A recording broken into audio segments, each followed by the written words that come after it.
new normal solution training ရဲ့ evaluation ရဲ့ကိစ္စနှစ်ခုရှိပါတယ် training ကတော့ကျွန်တော်တို့သိခဲ့ပြီးတဲ့အတိုင်းပါပဲ number of input တွေရဲ့သူ့ရဲ့ corresponding target တွေ output တွေရဲ့တွဲပြီးတော့ train ပေးတာဖြစ်ပါတယ်အဲ့လို train ပြီးတော့မှကျွန်တော်တို့ဘာကိုရှားရတာလဲဆိုတော့ set of weight ကိုရှားရတာပါ weight တက်ကိုရှားရတာပါဘာလို့ရှားရတာလဲဆိုတော့ကျွန်တော်တို့လိုချင်တဲ့ output ရလာအောင်လို့ပေါ့နော်ဟုတ်ပြီပြီးလို့ရှိရင်နောက်တစ်ခုကတော့ evaluation ကတော့ဒါ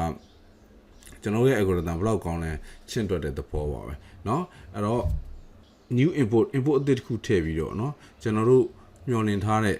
output ကြမလားဆိုတော့စမ်းသပ်တာဖြစ်ပါတယ်အဲ့တော့ training phase ကိုကြည့်မယ်ဆိုရင်ကိစ္စနှစ်ခုရှိပါတယ်အဆင့်တစ်ဆင့်ရှိပါတယ် feed forward နဲ့ back propagation ဖြစ်ပါတယ်အဲ့တော့ကျွန်တော်တို့ feed forward ကိုနည်းနည်းလေးကြည့်အောင် feed forward process ဖြစ်တဲ့ကျွန်တော်တို့ vector h ကိုရှာတဲ့သင်ခန်းစာလေးကိုလေ့လာကြည့်အောင်အခုကျွန်တော်တို့ဒီ basis ဒီ new network ထဲမှာဆိုလို့ရှိရင်တော့เนาะ hidden layer တစ်ခုပဲပါတဲ့အောင်ကိုတွေ့ရမှာဖြစ်ပါတယ်အဲ့တော့ hidden layer တစ်ခုပဲပါတာမို့လို့ကျွန်တော်တို့တွက်ရမှာတော့ feed forward ကိုကျွန်တော်တို့အဆင့်နှစ်ဆင့်နဲ့တွက်မှာပထမအဆင့်ကတော့ input h ကနေပြီးတော့ကျွန်တော်တို့ vector h ကိုရှာမယ်vector h ကနေနောက်ဒုတိယအဆင့်ကတော့ vector h ကနေပြီးတော့ကျွန်တော်တို့ output ဖြစ်တဲ့ y ကိုရှာမယ်အဲ့တော့ကျွန်တော်တို့ဒီ input h နဲ့အတူကျွန်တော်တို့ဒီမှာ weight 1 metric ကိုအသုံးပြုရမှာဖြစ်ပါတယ် vector h ကိုရှာတဲ့အချိန်မှာဟောဒီမှာတော့ကျွန်တော်တို့ output y vector ကိုရှာတဲ့အချိန်မှာတော့ weight metric w2 ကိုသုံးရမှာဖြစ်ပါတယ် okay အရင်ဆုံး feed forward ကိုကျွန်တော်တို့ကြည့်ကြည့်အောင်feed forward မှာဆိုရင်တော့အခုဒါ single hidden layer ပေါ့နော် hidden layer တစ်ခုပဲရှိတဲ့ neural network ကိုလေ့လာကြည့်မယ်အဲ့တော့ input vector ဖြစ်တဲ့ကျွန်တော်တို့ဒီမှာ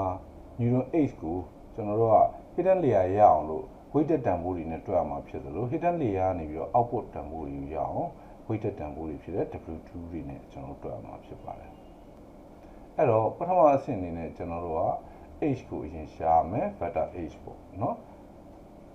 vector h ရပြီဆိုရင်နောက်တစ်ဆင့်ကျရင်ကျွန်တော်တို့က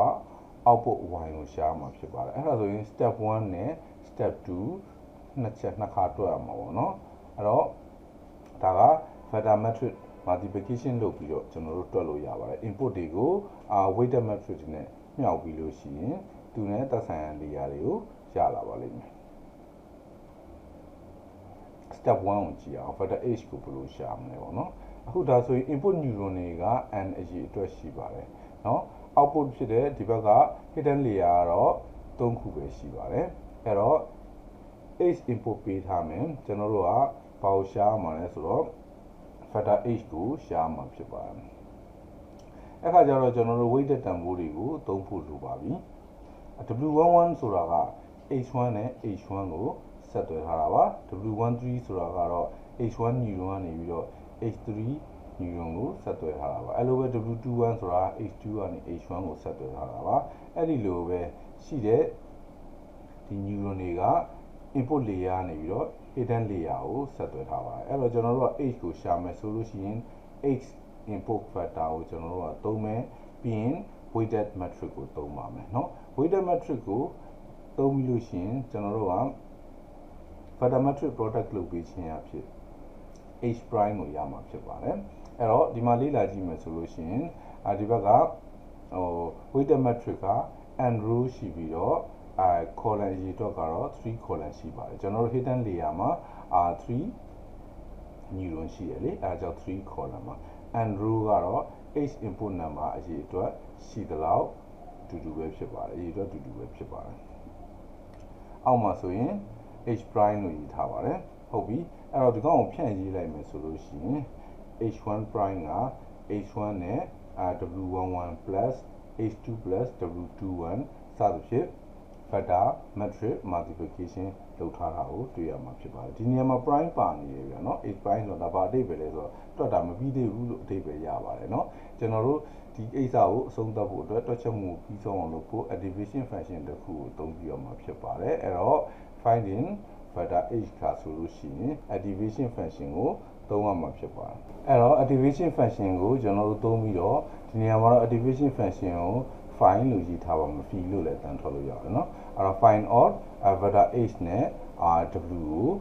weight matrix ကိုမြှောက်လို့ရှိရင်ကျွန်တော်တို့လိုချင်တဲ့ hidden layer ကိုရပြီဖြစ်ပါတယ်အဲ့ခါကျတော့အောက်မှာဆိုရင်ဖြန့်ရေးရတယ် နောက် hidden layer မှာရှိတဲ့ neuron တစ်ခုချင်းစီ H1 အတွက်ဆိုရင် find off